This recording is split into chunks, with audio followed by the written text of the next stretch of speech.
All right, let's dive in. We're going to talk about a really big shift that's happening in the digital world. It's a whole new way of thinking about value, about influence, and, about who we trust online. We're moving away from a system we've all gotten pretty used to over the years. So let me just kick things off with a question. What if that follower count, the number we've all been conditioned to look at for, the last decade, what if it's completely broken as a metric for status? What if it's not just vanity, but a signal that's actually fundamentally misleading us? To really get this, we first have to kind of step back and re-examine what we even mean by status. Because it turns out it's not what most people think. Especially if you're a builder, a developer, an engineer, the whole idea of status probably gets a bad rap. It feels superficial, right? Something for influencers to chase, not for the people who are actually building things. It just gets written off as ego.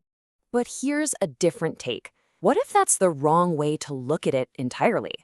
The core idea here is that status isn't just about stroking an ego. It's actually a vital tool that helps us coordinate with each other. It helps society work. So what does that actually mean? Well, think of status as a kind of shortcut, a social filter.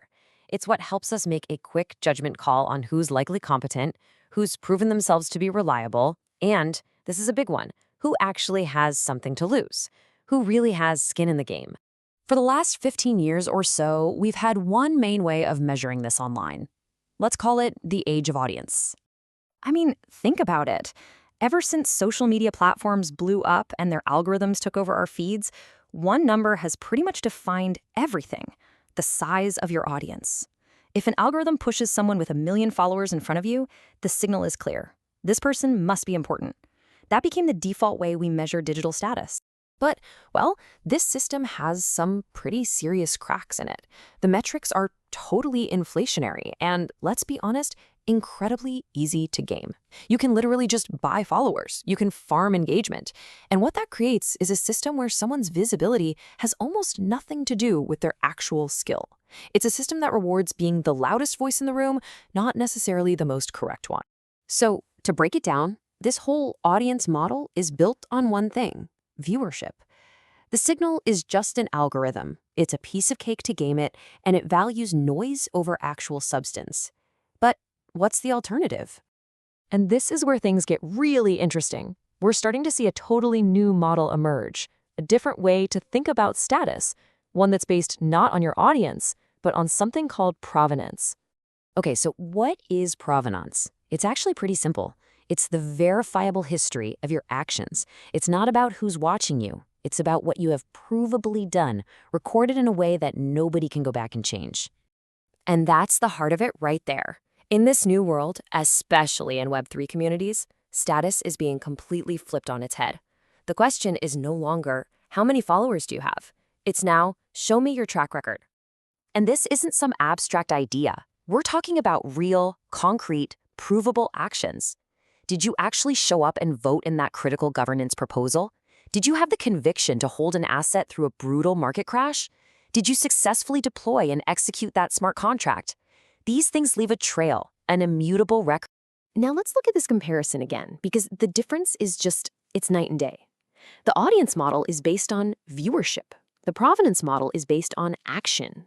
Instead of a gameable algorithm, you have an unchangeable record.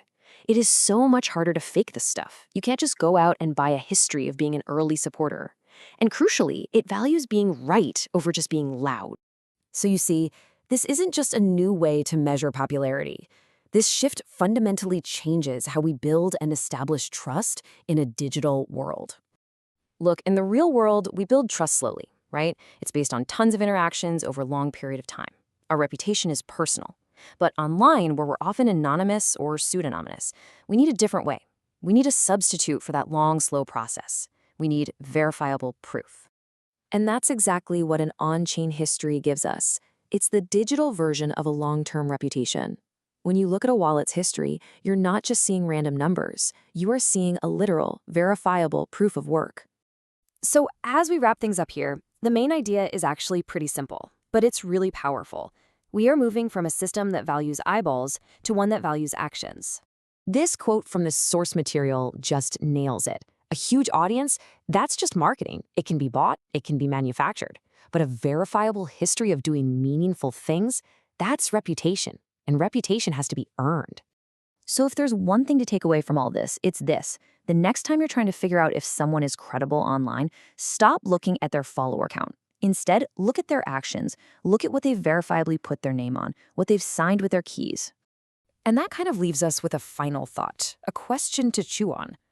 In this incredibly noisy digital world where anybody can get a megaphone and shout for attention, the rules of the game are changing. So the question for all of us is becoming, how will you prove your work?